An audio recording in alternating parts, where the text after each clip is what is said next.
This is Stronger Than My Father with Marcus Minis. Welcome to another episode of Stronger Than My Father podcast. I am your host, Marcus Minis Sr. This podcast is designed to bring more awareness to the issue that I call a pandemic. It's called fatherhood. I'd like to thank my producer, Mr. Jim McCarthy, at jmvo.com. So if you need any voiceover work, please reach out to my good friend, Jim McCarthy. We have a great guest on today, average golfer who has his own golf apparel. We got to get out here and support. We like to welcome to Stronger Than My Father, Mr. Tony Nunn. Welcome. Thank you. Happy to be here. All right. So you know what my podcast is about. We hit fatherhood and try to hit fatherhood hard. Yes, it's a topic that a lot of people do not like to talk about. So I am here to talk about it. Let's do it. So let's tell my audience a little bit about yourself. Who is Mr. Tony Nunn? Sure. So I'm Tony Nunn, born and raised in St. Louis, Missouri. And recently, well, not 7 years now, moved to Nashville. Yeah. And so, love golfing, played sports in school ever since I was a little kid, played high school sports and had some college offers and things like that. Raised my kids to play sports as well. I think that you can learn a lot from sports. Yeah. And jumped into golf when I was an adult and wish I would have did it before then. But it's a lovely sport. It's a great way to connect, and just love it. So, yeah. I love playing golf. I'm not the best. I have a good coach. Shout out to my boy, Scott Merritt, who puts up with me playing golf and prevents me from not breaking a golf club. Nothing wrong with that. I do have to say this, too. It's a little bit more to me than just golf also. I am a father. Mm-hmm. I'm a grandfather as well. I have some grandkids. I do have a college education, graduated from the University of Missouri. And I'm a person that loves God. Yeah. And so very spiritual and a religious individual as well. So a little bit more than just what you see. Well, that's good, man. Let's dive into your upbringing, your beginning, doing the pre-recording. You said you grew up without a father. And as you know, statistics shows 1 out of 4 homes have a biological father in the home. From your upbringing, why do you think that's kind of the norm now? Well, first, let me just start with my situation. So it's me and my older brother, and my mom was a single parent and raised us. My dad was in and out the home, in and out of the state facilities, I like to say, here and there. Good support, though, from his side of the family. I had uncles and aunts who were very supportive and were in our lives for me and my brother. Mm-hmm. And then I had uncles and aunts on my mom's side that was instrumental also in my upbringing. But the most important person who was really instrumental in my upbringing was my grandmother. Mm-hmm. And so even though my father wasn't there, my grandmother was, and she taught me a lot of things. I had an opportunity to live with her through my high school years and a portion of my college years, and she taught me a lot about life. And taught me a lot about how to treat people.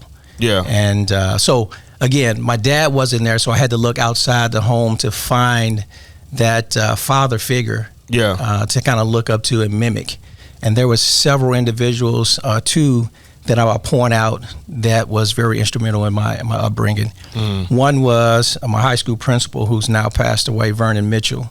Great man, kind of took me. I watched him work around the school, but I also was able to be around him and his family. So I saw how he interacted with his kids, how he interacted with his wife. And again, I come from a small community, so he actually went to school with my parents. So he knew me, he knew my parents, he knew me since I was a younger guy. And then there was a high school teacher, I'm going to shout him out too, Terry Doss. Terry Doss was a high school teacher of mine, but he also was a painter. So he painted in the summer, and of course I needed a little money in the summer when I was in high school, and Mr. Doss hired me and taught me a trade. And he used to always have me to paint next to him, and he would always talk to me about different things, about family, about, his son actually worked with us as well. So I saw him how he interacted with his son and then his wife and his family. So those two individuals were very instrumental in my life, and I got a chance to see some things that I didn't really see in my household without having my dad there. Now, let me ask you this. Statistics also show when young males, and I'm going to say black young males, because that's kind of what this is centered around, grow up angry when they do not have their father present in the home. Did you and your brother experience a lot of anger or resentment towards your father growing up? I think there was a degree of resentment or that we both had, but I can tell you it happened for me. I say my senior year in high school, right before I went to college, my dad and I started picking up a better relationship. So let me go back a little bit. My father was in a car accident, thrown from a car, and he was paralyzed when I was in 4th grade. And so whenever we saw him, we actually had to go to his mom's house. He stayed with my grandma. They took care of him and things like that. When my grandma passed, he went into a home. And so it was an interesting thing. He was there. We just had to go to him now. Not him coming to us. And so, I'm playing basketball, playing football and things like that. And he would ask me about those things when I was in high school. So we developed more of a closer relationship than my older brother did. I think my older brother still had a huge, he was like, I don't like you because you wasn't here type deal. But I had the opportunity to get to know my father as I became an adult. And so we had some courageous conversations. Because I had heard my mom had said some things, had told me some things about him that I didn't like. And so I had to get those things straight. And so he and I sat down one time, and like I said, I used to go visit him. I used to cut his hair, and we used to hang out and stuff like that. But we had that conversation, and I put it out there. And it wasn't nice and all huggy and all that. It was a pretty courageous conversation. But he told me, he put it out there, and he said, these are the things that I was dealing with. I was a young man, because he was paralyzed at a young age. I was a young man, and I was doing this and that. I shouldn't have been doing that, and this, and these things are true. These things are not true. And so once we did that, our relationship became much better. We had a great relationship after that. He was involved in my kids' life when my kids were born. He became involved in my kids' life all the way up until he passed away. And so it was having that conversation and getting things out, asking for, he's asking me for forgiveness, and I was asking God to help me to forgive him. And once I was able to do that, I was able to move on. And we had a great relationship. Not so much for my brother. My brother hadn't seen him. I remember going over there, they got into it. And my brother's like, don't ever bring me over here again. Wow. And it was 15 years that had passed. And when my dad was on his deathbed, I finally got my brother to come to the hospital to visit. I say, I don't think he's going to make it. You need to see him. When he walked in the room, my dad had a trachea in, so he couldn't talk. And he looked at me. He can only move like one arm. And he kind of did this because I was standing next to him. He did this. And he said, kind of motion like, who is that? Dang. He hadn't seen my brother in 15 years. And I said, hey, that's Antoine. And he dropped his head, tears came down. Tears started coming out of my eyes. I looked at my brother, tears, so all three of us are in there, crying. Tears coming down our eyes. And I'm like, man, you missed out on 15 years. And all you had to do is have a conversation and get to know this man. So I was fortunate enough to get to know my father and have that time with him before he passed away. Unfortunately, my older brother was not. And you think that just resentment grew up and just was in him. Did it cause any kind of different way he acted in life? Not having that guidance, he maybe went a different direction where you feel like if I had my dad, I could have went in another different path, another different direction?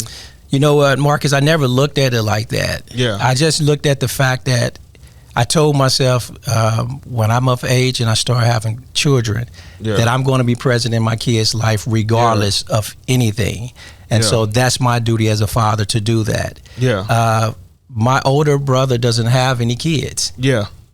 So he doesn't have to worry about that, but I do. And so that was the thing. That's what I took away from that, because my father wasn't there. I always wanted to be there for my kids. Well, that's cool. Now, in my notes, you say you told me that you have 3 boys and 1 girl. Yes. All right. Now we got to raise. You're raising now. You said I want to be a better father than my father. Now you're raising 3 boys and a girl. Same as my parents. They had 3 boys and 1 girl. And so how was that experience? Where do you get your training to be a better father, you want to break the cycle, you want to be a better father than your father, where do you get that training from? So you got kids, so you know there's no book on raising kids. There's no book on teaching you how where's to. Where's the book? Everybody keep telling me that. There's no book on raising kids. There's no book, man. There's no book on raising kids, and you know, life doesn't really prepare you for each kid because each kid is different. Yeah. And so for me, I have 2 older kids, and then I have 2 younger kids. So my daughter is the oldest. She's 29, getting ready to go on 30, and she's married. And she has 3 kids. So I have 3 grandchildren. Okay. And then my son beneath her is getting ready to turn 28. Then I have a 19-year-old son that's in college, and then I have a 13-year-old that's starting the 8th grade here in a couple of weeks. So there's a plethora of different things, and I learned more on the front end with the older kids and made adjustments for my younger kids. So when I say there's no playbook, each one of them are totally different. Yep, I agree with that. With the responsibilities, with the way they act, and the way they care for different things, they're just totally different. So there's no playbook. I always pray for guidance because I don't always have the answers for my kids in different situations, but they know that I always support them and love them, and I tell them that all the time. Here's another thing that I learned since I said that. It just made me think of this. We talk about our fathers a lot of times. I was an adult when my mom told me she loved me. Whoa, say that again? I was an adult the first time I heard my mom tell me she loved me. Why did it take so long for that? I don't know. Pain? I don't know. I don't know. So I learned from that. And so I tell my kids I love them all the time. And they've been hearing that from me since they was a little kid. My 3 grandkids, they hear that from me as well. Wow. And I always tell my daughter, you need to make sure you tell your kids you love them early on so they know that. Now, I know my mom loved me, but I just never heard it. Wow. Until I was an adult. Wow. So it's, you know, and then the first time my dad told me that too, I was an adult. He told me he was proud of me and he loved me. Yeah. I was an adult. And I just never want my kids to feel that way because it's a weird feeling when you hear it for the first time as an adult when your parent tells you that. Well, and I'm going to do a podcast on affection eventually. My barber wants that seat for that because my dad, I didn't see growing up a lot of, I saw my parents loved each other. Never seen violence or anything like that in the home.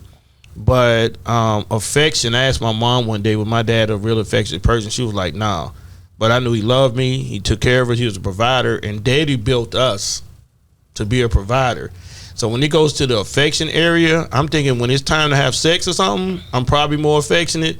At other time, I ain't thinking about it. And so that's an area of my life that I'm working on, to say I love you more. Now, and you're gonna get me on this one, and you know my kids, it's like it's all the time. Oh, you should. But my wife is kind of like, all right, you know, okay, I love you, but I'm gonna work and provide for you, and I'm hoping that tells you that I love you, and I know you can tell me. And Jim, don't say we're going to another therapy session of affection. So why do you think, you know? And let me ask you this: why do you think, you know, sometimes men struggle with affection? Because just what you just said. I think we learn from our fathers, and if our father's not affectionate, then a lot of times we're not affectionate, and we're taught to be providers. Yeah. Right. And you're providers. You take care of the family. You're strong. You don't show your feelings. You don't cry. That leads to therapy sessions. So, you know, one of the things I had to learn too, as I became older and more wiser, is that I'm human. Yeah. I'm human. I have feelings too. Yeah. And it's okay for me to express those feelings. Yeah. And so I don't want my kids to feel like they can't cry. I don't want my kids to feel like they can't tell, you know, your brother or your sister that you love them. Yeah. Because again, that's the way that we were kind of brought up. Our parents didn't give us, especially the father didn't give you that affection. He was strong. He was a provider. He worked. Yeah. You know, he had the big piece of chicken or whatever it may be. But that's what it was, right? Yeah. And so he didn't show emotion. Well, a lot of times too, that could have led to some type of therapy session because he's human too, and he's dealing with different things, and you should be able to communicate with your spouse about those things, because it's a partnership. Each person has a role to play in that partnership, in the marriage, but it is a partnership, and it should be okay for you to show that affection to your wife and things like that. And those are the things I had to learn as I grew, because here's the other thing that I learned. If you don't have that example in the home, you don't know how to be a husband. Wow. And so you have to be taught how to be a husband. And you learn through trial and error how to be a father, do the same thing as a husband, but a lot of times we're not taught to be husbands, and I didn't know that either. I thought I was provided. Look, I take care of the house, you got cars, I take care of school and all this other stuff, tuition and things like that, and we're good. That's what I meant. Kind of. That's not what it doesn't work that way. Wow. Because the person in your life needs nurturing also, and that person needs to hear you. Whatever they learn, we can get into a whole nother podcast. But the love language, whatever that love language is for them, it needs to be satisfied as well. And so those are things that I've learned as I navigated through life and been through marriage. You learn. I try to come out learning something. And be a better person. And those are some of the things I learned, how to be a better mate, husband, whatever it may be. And then at the same time, how to be a better father to my kids. And a better grandfather to my grandkids. These little rascals are just spoiled. I know it's a whole different game. Hopefully I'm a long way from that with grandkids. But I see my parents now, and they face light up when the grandkids. My dad, whole demeanor changed when the grandkids came around. Listen, man. Because we grew up daddy hardcore, workers hard, and then the grandkids are totally different. I think I'll tell you this real quick. My dad got mad at me. My son wanted to get baptized, and the water pump was broken, so the water was really cold. So my dad told me, he said, "I think you need to wait. Don't put Jordan in that cold water." And I looked at my dad. I said, "Hold up. When I was 7 years old, we was out there cutting wood at 7 years old. What's the difference?" And he said, "That's totally different how I raised you and you raise your kids." And I was like, "Whoa, I'm assuming I'm supposed to raise my two boys the same way you raised us." That's all I know. So I don't know anything different from raising two boys is the way you raised me. So I don't know anything different from that, and I don't want to learn nothing else different. I just want to do because what you did, I assume, was right. I turned out to be a decent person. So why can I not raise my kids the same way you raised me? I don't know what it is, but it's something different when the grandkids hit. And I don't know what it is. My daughter has said things to me too, like you wouldn't let us get away with that. I'm like, he's running through the house. So what? He knocked over a flower or whatever. Ain't no big deal. You're okay. And so I have the two grandboys, and then her and her husband just had a girl. And she's only roughly she was born in April, so May, June, July, August. So she's 4 months old. So the first time I held her, I was like, "Oh, this is not good."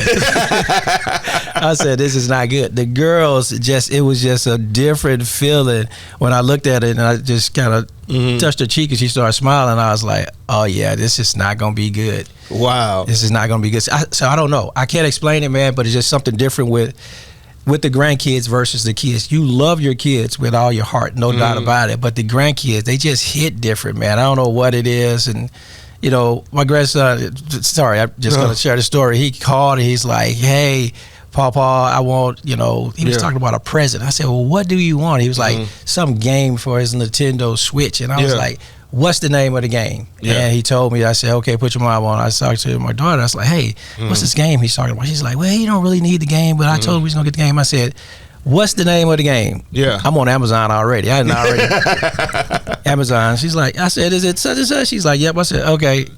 It'll be that Thursday." She's like, "What?" I was like, "Yeah, it's coming Thursday. He wants the game. I mean, he's a good kid. He's not causing. He's 5." So she's like, "He's not doing anything." I was like, "Yeah, he wants the game." Let me ask you this: are you reliving some of the things you did with your boys through your grandkids now? I wouldn't say reliving. I would say this. So when I grew up, I didn't have a lot. So, I grew up in, again, Kinloch, Missouri, predominantly black community, moved to Berkeley, went through the Berkeley school system, still in North County of St. Louis, but we didn't have a lot. And so, when I stayed with my grandmother, we just didn't have a lot, man. We just made it. And so, I tell my daughter, I'm in a position where I can do things. And so I'm here to assist. Even if you don't ask me if you need it, you and your husband need something, and I can help you guys with it. I'm going to make it easier. Not easy, but make it easier for you so you don't have to struggle. Wow. Because I didn't have that. I didn't have a whole lot of people I could call back in my time to help me out to do different things and stuff like that. And so I'm in a position to do that, and I feel good doing that. Let me ask you this, and that's a good thing, to be able to bless your grandkids and get them what they want. And they can always say "pawpaw," because that's what my little one says. He says "pawpaw." Yeah. And I never said that to my dad. I said, "Daddy." I don't know what he done to me. If I say, "Hey, pawpaw," he probably, I don't know. He gonna look at you crazy. He gonna be like, "What?" Yeah. Let me ask you this. You say your girls, your daughter's the oldest, right? Let's talk about raising girls back then into where we at today. And that you see how society has changed on raising girls. Unfortunately, with these cell phones, girls are doing all kind of crazy stuff. What did you do as a dad to protect your daughter growing up? Well, here's the thing. So as a parent, you can't walk around and hold your kid the whole time, put an umbrella over them, protect them from everything that's out there in the world. You know, I'm gonna disagree with that, but you can't do it. That happened last month. You can't do it. I'm gonna stand on that. You know what? And I hope life doesn't show me that you guys are right. We want to, as parents, right. we want the best for our kids, and we want to walk through life holding their hands and help them make those decisions. But we can't. Yeah. And so what we do as parents is we try to prepare them for life. And I used to talk to my kids about that, and I still talk to them about it, especially at that age, that 13 and 19 years old. I'm like, some of the things that I ask you to do or some of the things I tell you to do, you're not going to necessarily agree with it. Yeah. But my job as a father is to prepare you for life. Yeah. Right? You might not like what I say. Yeah. You're going to do what I ask you to do because it's preparing you for life.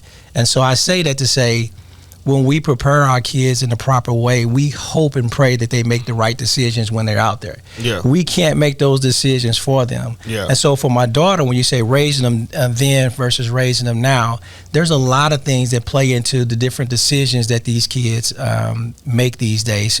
Some of it is parenting. Okay. A lot of it has to do with the exposure, what they're exposed to. Okay. Social media presence. Yeah.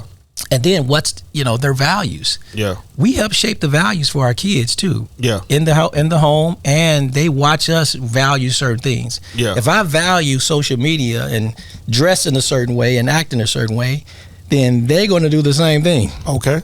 So I think it comes back to what have you done to prepare your child for life? Okay.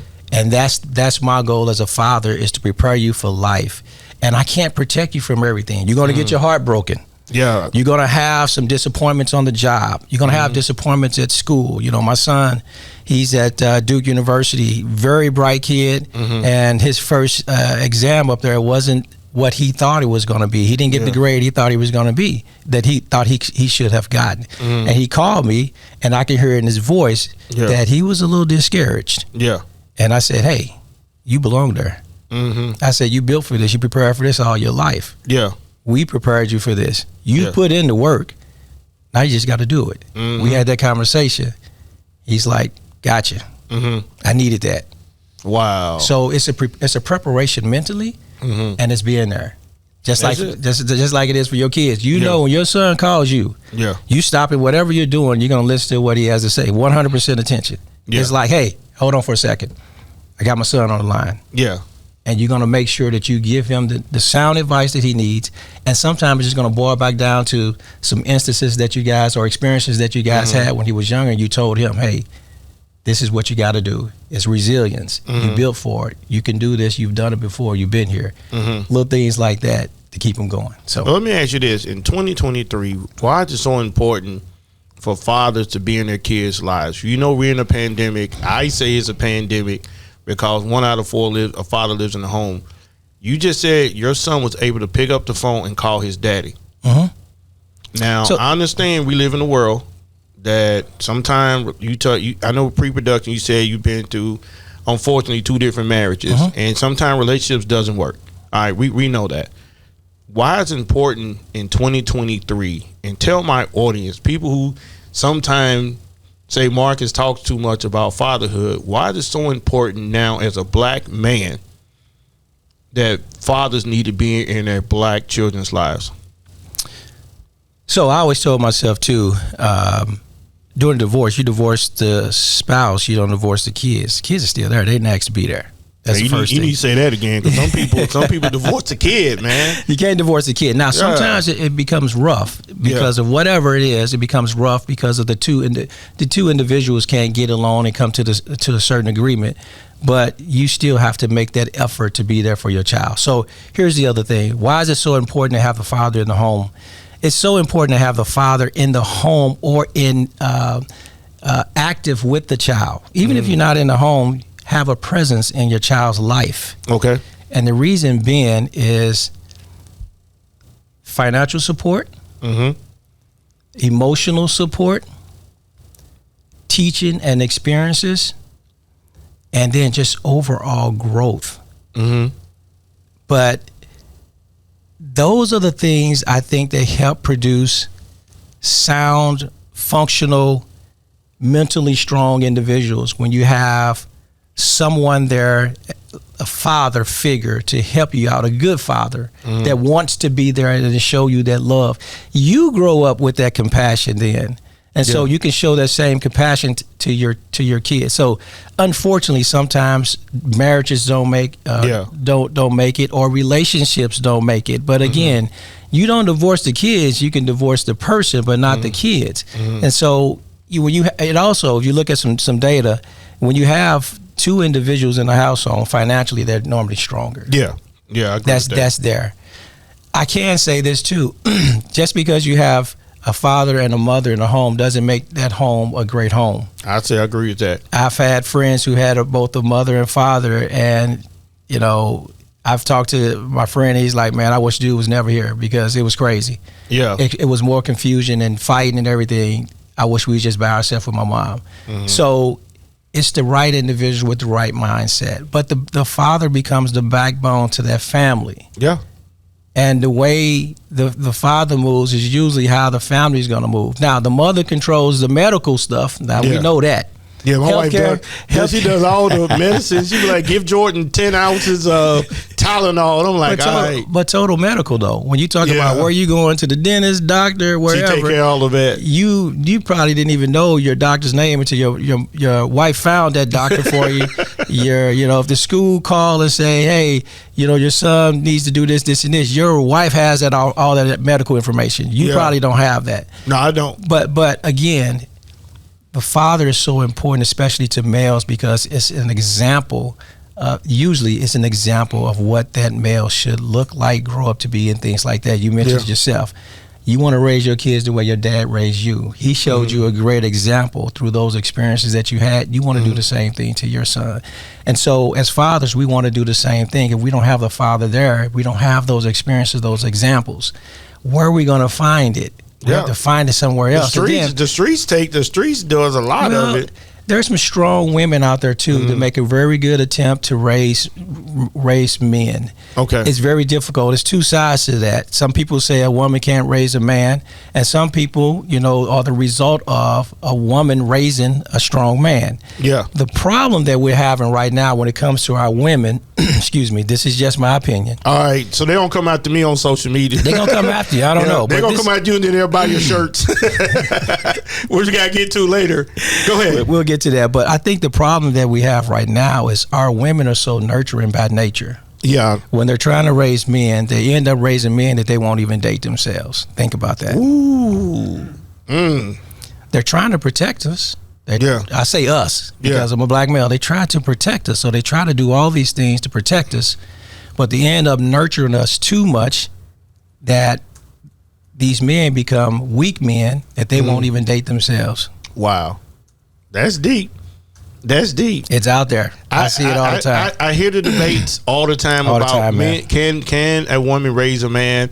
I've had people on the guests on the show that they said, hey, I can raise them to a certain point. Then I need people like you, Marcus, with a mentoring program, someone like you that can give him more and more tools. But I would never say a woman can't do it. Because like you said, in the beginning, you was raised primarily by your grandmother. You never mentioned your mother. And I give my mom props too. My mom worked hard. She worked for Monsanto, retired from Monsanto. She took care of me and my brother. She gave us everything that we had that she could. When I became a freshman in high school, my mother, after my freshman year, she said she was moving. And I said, where are you moving to? And she said, I'm going to Tulsa, Oklahoma with my aunt. And I'm moving there with her sister and start over and all this other stuff. I said, I'm not going. Okay. Bye, I'm not going. I'm going with my grandma. She never did make it there. She never did move. She ended up staying in St. Louis. Yeah. But I moved with my grandmother. That was a good stability situation for me. And then it's hard to move while you're in high school. I didn't want to move because I was in high school. I'm like, I don't want to go to Tulsa, Oklahoma. I'm staying right here in St. Louis. I don't know nobody. I know no one there. Yeah. And so that was my reason for doing that. Not necessarily because she was a bad parent or anything like that. It was just like, I'm not going there. I can stay here. My grandmother was like, yes, you can stay here with me. And my older brother had already stayed there because he didn't want to move to Berkeley with us. Okay. And so now both of us there. Yeah. Right. And so I just ended up staying there. And again, one of the best things I ever did in my life. And I think that was actually the order in my steps. God did that because I had no idea that was going to happen. So back to the women raising men. Again, that's just my opinion. There's some women that can raise some strong men to a certain point in their life. Excuse me. And then someone needs to kind of step in because I know I'm raised 4 kids. Yeah. That middle school, 13, 14, really 12 to 14, 2 years, that's when you're going to get a lot of pushback and a little sassiness and all that little stuff because they start to get a little bit more mature and they're going to challenge you. If you're a woman and you're trying to raise a man and he's at that age, he's going to push back a little bit. And if you're not, I wouldn't say you're tough. I would say you're distracted because then you're working, you're trying to do this, you're trying to do that, and you're not given the discipline and the structure that you need because every kid needs structure. Yeah. And that structure's not there, he's going to venture off.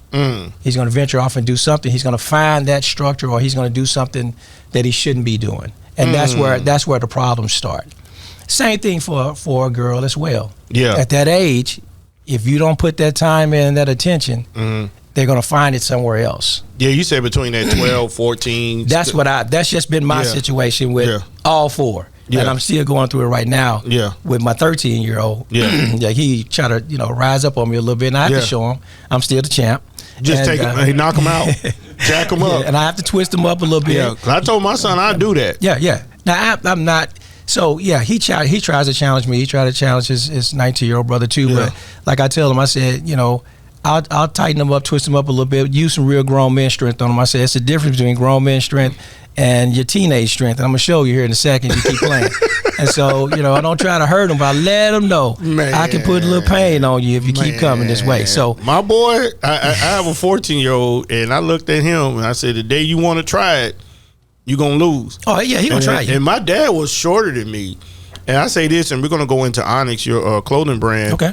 And one day I was talking smart to my dad, and my dad was in a conversation with somebody else. About 13, 14? I don't know what age. I could have been. I wasn't the best child from, I say that 12, 13, adolescent, probably to 21. Yeah.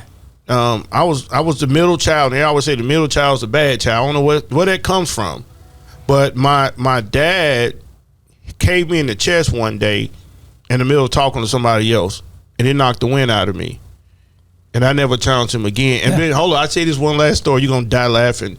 My dad told me, one time I was talking smart to my dad, and he said 2 grown men can't live in the same house. Oh, yeah. That's old school. So he said you need to leave. That's old school. He put me out the house, and it was cold outside. Who came and got you? Nobody. I knocked on the door and told my dad there ain't no man.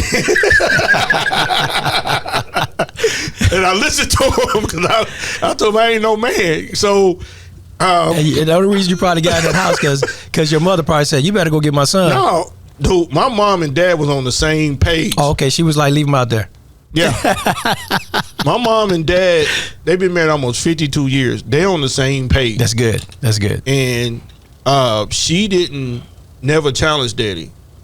And so the only time my mom kind of challenged my dad was when I was acting up at 21. And my dad was going to send me to the Army, and my mom stopped it. Were you still staying with him at 21? Yeah. Why? Daddy didn't throw us out then. Yeah. He didn't throw us out. We actually moved next door and rented a house next door to my parents. So I really wasn't really officially on my own until I got married at 25. But I tell you this, my dad was still in that protection mode. my kids ain't ready. I'm gonna protect them until they are ready. So he was in that protection mode. So that's why, most people say, like Shaq said, when my kid's 18, I'm throwing them out the house. Do you really throw your child out the house at 18? That's old school too, man. But you were in college at that time too, though, right? Man, 21. I struggled in college. But 21 though, you were in school. I was still struggling in college at 21. I didn't figure out college till I was probably 32 years old. Okay. So, and I'm not ashamed to tell it. That's why I love mentoring so much because I clearly know if you don't have directions come out of high school, you're in trouble. Absolutely. You gotta have somebody in your corner after high school that's gonna guide you. If not, it took me 12 years to get a 2-year degree. Dude, but you got it. So that's yeah. But that point you just made is awesome because my stepfather, I remember my freshman year in high school, he asked me if I wanted to go to college. I said, like, yep.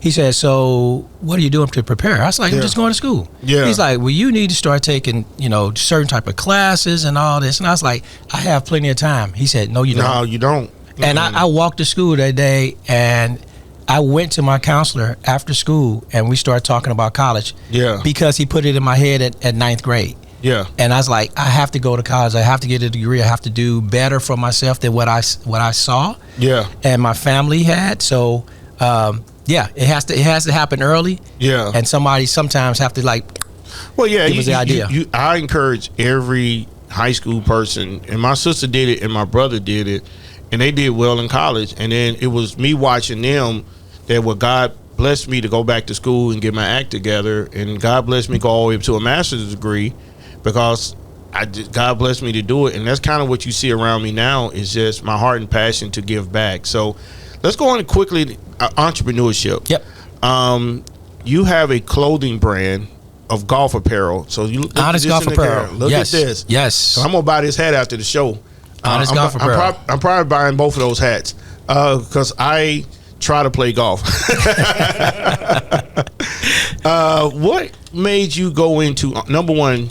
We see a lot of black people now trying to go into entrepreneurship. Mm-hmm. For my audience that's listening, what inspired you to go into entrepreneurship? To say I want to have my own business. So again, been playing golf for over 20 years. And one of the things is I was just having a conversation with one of my buddies and I was like, man, I just bought this shirt and this shirt costs $99. It's a polo. Yep. I'm like, why? And then, the shorts was this much and golf gear is pretty expensive. Yeah. It's an expensive sport to play. The clubs are expensive now and all this other good stuff. Yeah. And so I said, I need to come up with my own brand. And he looked at me and I was like, no, seriously, I need to come up with my own brand. Yeah. And it was just like something just kind of throwing out. I pondered that all day and all week. And then I started making some calls to some people that I knew. And I said, hey, I want to come up with my own brand. I want to come up with my logo and all this other good things. And I want to come up with golf gear that's affordable for the regular person to come out there and look good golfing. Yeah. Because we like to look good when we do stuff. I just spent $28 on a golf glove. Yeah. And I'm just like, why? Because it looks good. It looks good. And I want to look good when I bought some nice golf shoes and shorts. Mm-hmm. And my golf game is terrible at times. So that's how it was for me when I first started, man. You can't tell me nothing. I look good. I'm going to look good on there. I shot 100 and whatever, but I look good. And so, that's the premise behind it. I want to be able to have individuals to look good on a golf course and with affordable clothing. Yeah. And so, we got the hats, we got the visors, got the quarter zips, we got the polos, we have towels. Yeah, we're going to pull it up, man. Yeah, we got all of this. Clean your golf clubs off. Yes. Wipe your golf clubs off with Honest Golf Apparel towel. So that was the premise behind it. But the other thing, too, is I want to do is because I got into golf so late. Yeah. I want to introduce kids to golf early. Like my kids they've been playing with a golf club in their hands ever since they were younger. Mm-hmm. And it just thrills me now that my 19-year-old this summer has played a lot of golf with his friends from college. And he goes to the golf course 2 or 3 times a week. If he's not on the course, he's at the range. Mm-hmm. And he's doing this all with a summer job too. So he's pretty busy doing it. But it makes me so proud that he's now at this point picking it up, and he'll be way ahead of where I was when I picked it up in my early 30s. Yeah. But and you and I talked a little bit more about what we're going to do with the kids too. Yeah. When it comes to introducing them to golf. But that's the premise, man. Being able to have a good looking golf polo hat quarter zip, whatever, on representing your game when you're out there on the course. Yeah. Well, let me ask you this. To the average person that wants to be an entrepreneur that's African American, what would you tell that person who wants to be an entrepreneur? Very good question. So it's not easy. Yeah. One thing that I found out real fast, there's, most of it you're probably going to have to foot it yourself when it comes to financials. And again, I'm blessed and thank God for putting me in a certain position where I can sort of do that and finance my own projects. But it's going to take that. It's an idea, and it's going to take some financing and stand behind it. Yeah. And again, it's not easy, but it's not easy. I'll tell you something. Somebody told me if it was easy, everybody would do it. Everybody would do it. Yeah. And so I always stick with that. If it's easy, everybody will do it. And so it's going to be some challenges. And I'm, again, still in the infancy stages, and I've run into challenges already, and I just learn from them and just keep moving on. But, my goal is to have everyone that wants to golf be able to afford good looking golf gear. Yeah. And it's Honest Golf Apparel.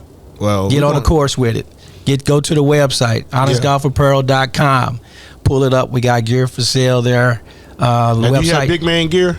Big man? From my side, big Double guy. X. I got 2X. No, 2XS. I need 3, brother. I have to order you some 3X, man. I got you. I need some 3X, brother. I'm a big dude.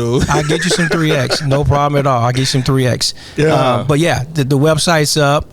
You can email me too, honestgolfapparel at gmail.com if you have some questions and things like that. My son actually is part of the business. He works for me. Okay. And so he helps out with certain things, and when I need his help and things like that. But that's the premise behind it, man. I want to be able to have an affordable golf gear that looks good. Yeah. That you can walk out on a golf course and play and feel proud to have it on. Yeah. And that's why I wear it. Well, I am going to buy. I'm buying these hats before you leave here today. Gotcha. If this hat can fit me, it's staying. So I definitely want to support you and support your gear. And once you get them 3X, Christian long sleeve, you need to call me so I can buy a couple of shirts from you. So when I go play, I look good. So I do that. So, man, thanks, Tony, for coming by, man, and giving me some knowledge on fatherhood, golfing. We got to have a part 2 just to talk about golf. We can do that, man. But I'm passionate about fatherhood, too. Yeah. I love that, and I know that's a passion of yours. So appreciate you having me, man. Thank you. Well, I appreciate it. And, hey, thank you guys so much for listening to another episode of Strong in My Father podcast. If you like what you hear, please click the subscribe button and listen to this episode and the previous episodes as we continue to fight and continue to bring more awareness to fatherhood. God bless you. Thank you so much to Jim McCarthy and Jim McCarthy Voiceovers for all his work. Click the subscribe button. Thank you so much for listening. God bless you. See you on another episode soon.